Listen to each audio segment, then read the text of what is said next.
네, 이번 시간에는 228페이지에 있는 다섯 번째 다양한 방법을 이용한 분리에 대해서 하겠습니다. 바로 앞에 크로마토그래픽은 그냥 넘어갔죠. 그 실험 부분도 있고 해서 여러분들이 등교할 때 하도록 하겠습니다. 그러면은 다양한 방법을 이용한 분리하기 전에 이제까지 배웠던 부분을 한번 보도록 할게요. 물질의 특성으로 밀도, 용해도, 끓는 점, 녹는 점 등을 배웠죠. 그리고 혼합물의 분리 단원에서는 증류, 밀도차, 재결정, 크로마토그래피 같은 걸 배웠습니다. 일단 증류라는 것은 액체 물질을 가열시켜서 그거를 다시 액체화시키는 거, 온도를 높였다가 다시 낮추면 액체가 되겠죠. 그 과정에서 얻는 과정을 증류라고 하고요.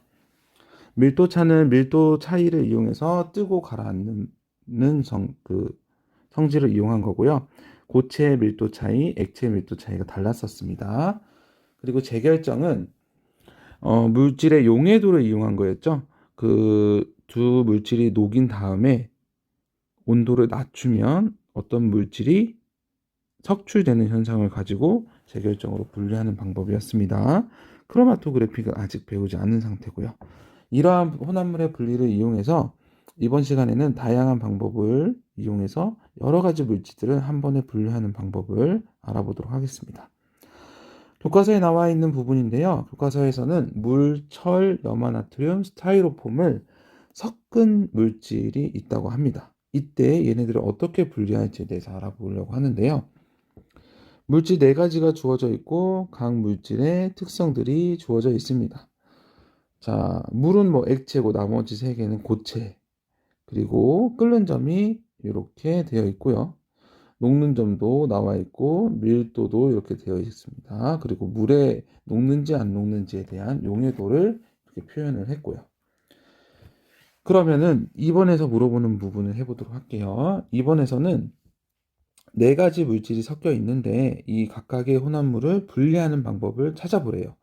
그 4가지 물질이 있을 때 그 경우의 수를 따져 보도록 하겠습니다. 물과 철, 물과 염화나트륨, 물과 스타이로폼. 철과 염화나트륨, 철과 스타이로폼, 염화나트륨과 스타이로폼. 이렇게 하면은 모든 경우의 수를 우리가 알아볼 수 있겠네요. 첫 번째로 물과 스타이로폼을 보도록 하겠습니다. 자, 물과 스타이로폼은 여기 보시면은 밀도가 1보다 작다라는 거 스타이로폼에 동그라미가 쳐 있죠. 물의 밀도가 1인데 스타이로폼은 물에 녹지 않으면서 1보다 작기 때문에 물 위에 떠 있겠네요. 그래서 밀도차를 이용해서 물과 스타이로폼을 분류할 수 있고요. 다음은 물과 철가루를 보도록 하겠습니다. 물과 철가루를 볼 때 물은 액체이고 철은 고체인데 녹지 않는데요. 그러니까 그냥 걸러내기만 하면 됩니다. 네, 물과 철가루에서는 물에 대한 용해도, 녹지 않는다는 성질을 이용해서 거름 장치를 이용해서 걸러내면 되고요. 스타이로폼과 철가루는 둘 다 고체이면서 물에 둘 다 안 녹는 성질이 있네요. 그래서 밀도차를 이용해서 구별할 수 있습니다.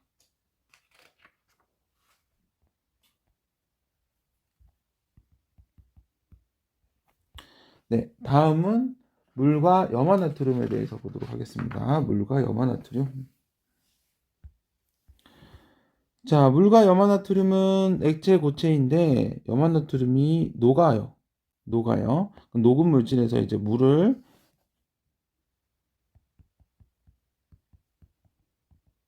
끓는 점을 이용해서 여기 보시면 끓는 점이 100도씨고 염화나트륨은 1400도씨나 됩니다. 그러면 물을 끓게 되면은 온도를 높이다 보면 물이 먼저 끓게 되겠죠? 그럼 물이 먼저 끓게 되고 그거를 다시 액체화 시키면은 물을 얻어내는 방법, 증류를 통해서 할 수 있습니다.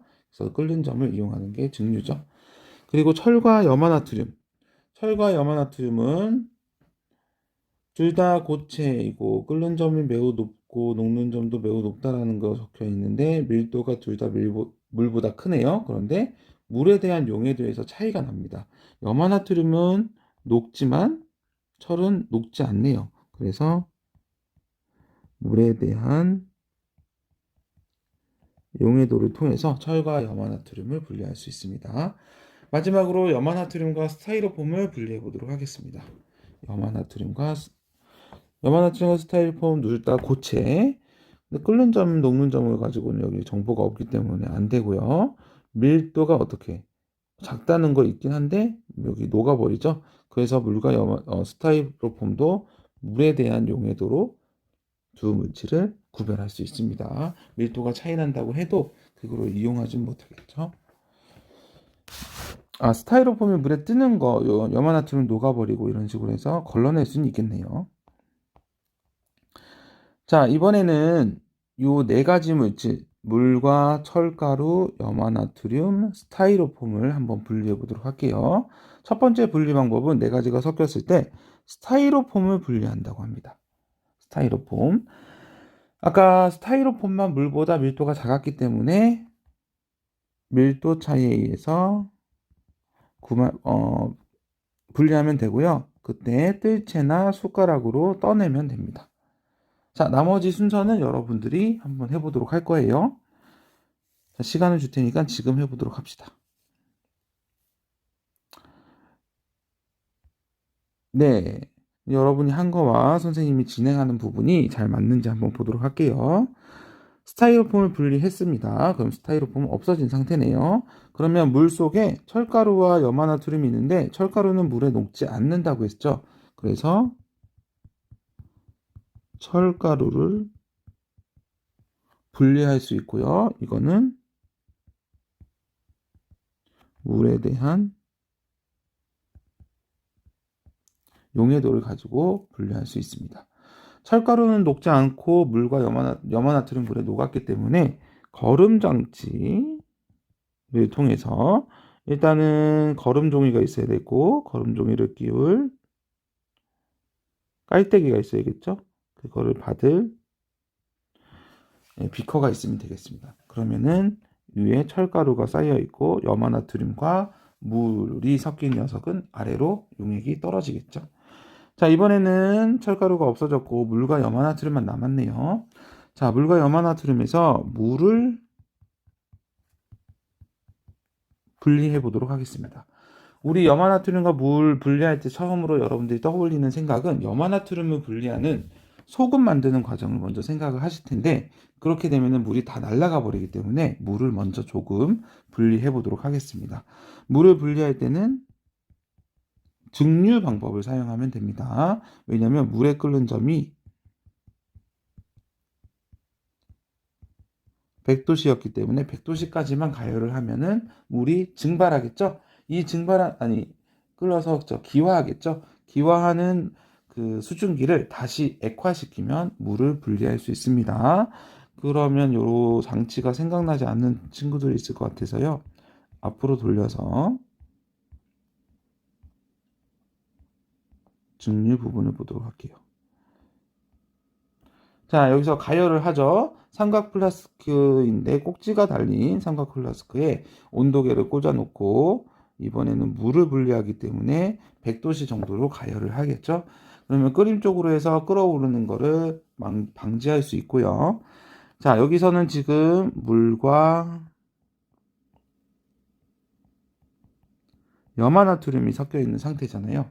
그러면은 100도씨가 되면은 물이 수증기로 빠져나가겠고 여기 꼭지를 통해서 나오겠죠. 그런데 여기 찬물이 담아져 있기 때문에 기체 상태로 온 수증기가 여기에서 찬물을 만나면 액화돼서 점점 물이 쌓이게 되는 겁니다.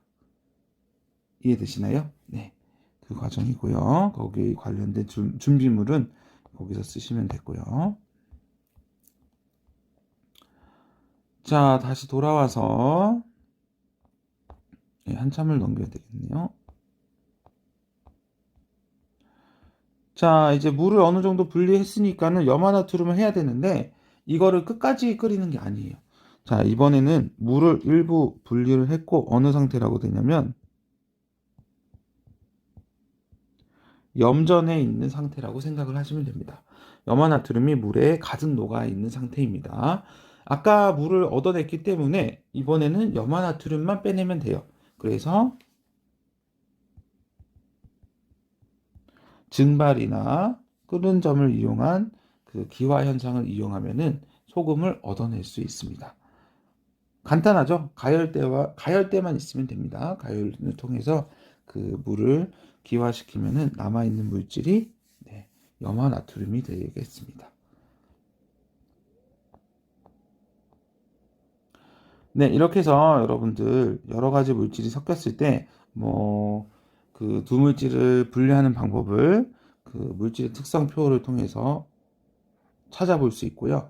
그리고 여러 가지가 섞였을 때 순서에 맞게끔 분리를 하다 보면은 네 가지 여러 가지 물질을 모두 다 하나하나씩 얻어낼 수 있는 과정을 살펴보았습니다. 네, 그러면은 스스로 정리하기 부분 같이 풀어보도록 할게요. 첫 번째, 끓는 점차를 이용한 분리. 네, 여기에서는 처음에 배웠던 게 증류죠. 액체 상태의 혼합물, 그냥 둘 다 액체라는 뜻이에요. 그때 가열을 할 때 먼저 끓어나오는 기체가 있을 텐데 먼저 끓어나오는 기체는 끓는 점이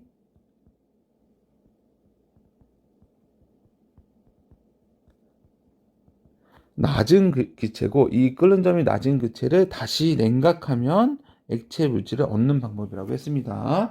다시 냉각한다는 걸 꼭 기억해 두세요. 그냥 날려보내면 증발이랑 똑같은데 이거를 다시 냉각해서 액체 물질로 만들고 얻어내는 과정이 증류입니다. 소주 만들기나 소금물에서 물을 분리하는 방법이 그 예가 되도록 하겠죠. 자, 두 번째는 밀도차를 이용한 분리입니다. 밀도차를 이용한 분리 부분을 액체일 때와 고체일 때를 먼저 보도록 할게요. 자, 밀도가 다른 고체 물질이 섞여 있을 때요. 자, 고체 물질을 녹이지 않고 밀도가 두 고체 물질의 중간인 정도인 뭐를 이용했죠? 네. 액체 물질을 이용을 하면 분리할 수 있었습니다. 아까 스타이로폼과 철 분리할 때 둘 다 물에 녹지 않는데 물을 넣으면은 스타이로폼은 물보다 밀도가 작고 철은 물보다 밀도가 크기 때문에 뜨고 가라앉는 녀석이 나눠지게 되겠죠. 그렇게 해가지고 분리하는 게 고체 물질의 밀도차를 이용한 분리고요. 이번에는 액체 혼합물의 그 분리인데 조건이 있어요. 서로 섞이지 않는 액체입니다. 두 액체가 섞여버리면 아까 위에서 배웠던 증류의 방법을 사용하면 물과 에탄올이 섞일 때 증류하듯이 그렇게 사용을 하면 되는데 섞이지 않을 때는 간단하게 스포이트나 분별 깔때기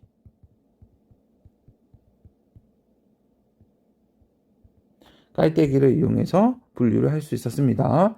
밀도가 작은 물질, 밀도가 큰 물질이 있는데 아래 콕을 열어서 밀도가 큰 물질을 먼저 받고 다음 두 번째 비커는 경계선을 받으라고 했죠. 그래서 여기에서는 작은 것과 큰 물질이 같이 섞여 있고요. 그 세 번째 비커에서는 밀도가 작은 것을 입구를 통해서 부어버리면 된다고 했습니다.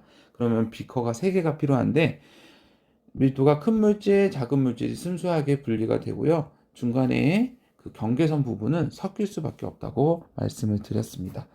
여기 예를 보시면 물과 식용유가 섞이지 않으니까 얘네들을 분리할 수 있겠죠. 자, 다음은 용해도차를 이용한 분리입니다. 재결정이라고 하는데요.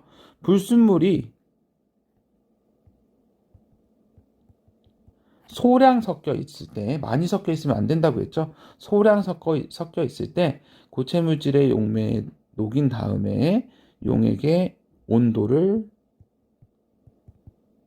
낮추거나 용매를 증가시켜서 순수한 고체 물질을 얻는 방법을 말합니다. 천일염에서 여러 가지 티끌이나 먼지들이 있다고 했죠. 그거를 분리할 때 소량이기 때문에 그 소금을 녹일 수 있는 물에다가 다 넣어버리고 걸러낼 수 있는 거를 걸러내고 증발을 하다 보면은 점점 순수한 소금을 얻을 수 있다고 했죠. 네, 이런 과정을 반복을 해서 여러분이 먹을 수 있는 소금이 되는 겁니다. 자, 크로마토그래피는 아직 안 배웠는데 여기 5번째 칸에 네, 크로마토그래피라고 쓰고요. 다음 등교했을 때 좀 더 자세히 배우도록 하겠습니다. 자, 이번에는 오른쪽 혼합물을 순물질로 분리하는 방법을 연결해 보도록 하겠습니다. 원유는 증류탑이라고 했죠. 증류탑을 통해서 증류의 방법을 이용하는 거고요. 잉크는 아직 안 배웠지만 크로마토그래피로 아주 적은 양일 때도 분리할 수 있고요. 천일염은 재결정을 통해서 얻어낼 수 있었습니다. 자, 다음은 혈액 분리학입니다. 혈액 분리학이 혈액은 혈구, 혈장, 밀도가 다른 물질로 이루어져 있죠. 그래서 밀도를 이용해서 분리할 수 있고요. 불순물이 섞여 있는 질산칼륨에서 순수한 질산칼륨을 얻는 방법은 용해도를 이용하는 거였죠. 두 물질을 녹인 다음에 녹인 거를 다시 가열을 하고 하면서 냉각을 시켜서 그 석출을 통해서 순수한 물질을 얻어내는 과정이 재결정이었습니다. 자, 3번. 분별 깔때기를 이용해서 분리할 수 있는 액체를 혼합물의 조건, 밀도가 다르겠죠. 그리고 웬만하면 큰 차이가 있어야 됩니다. 그래야지 층을 잘 나누면서 그 분리가 되어 있고요. 그리고 끓는 점이 다른 거는 중요하지 않습니다. 당연히 끓는 점이 다르겠죠. 서로 다른 물질이기 때문에. 그런데 이거는 분별 깔때기를 이용하는 조건에 해당하지는 않습니다. 그리고 서로 잘 섞이지 않아야 되겠죠. 그래서 기억과 디귿이 그 분별 깔때기를 이용할 때 액체 혼합물의 조건이 되도록 하겠습니다.